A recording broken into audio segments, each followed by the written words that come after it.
सरस्वती स्थान कटरा। टिटोल mobile number 8092293257।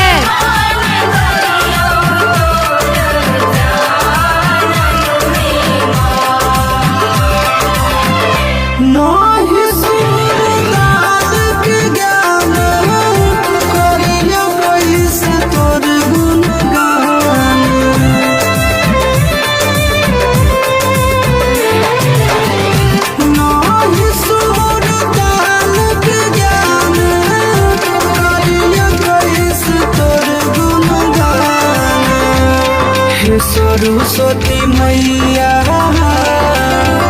Shiv का ऊपर रखल रही हो ध्यान रे माँ। सरस्वती मैया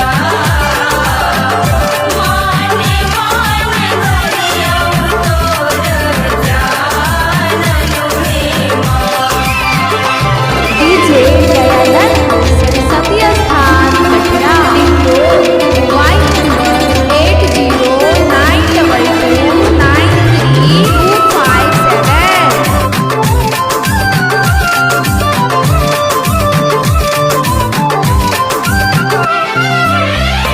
नाही धनी धनवान खाली हाथ लिया धान।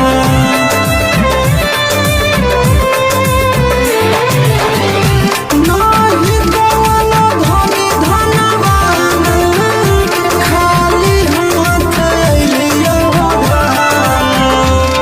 हे सरस्वती मैया आशीष के रखल रही हो सानन रे माँ।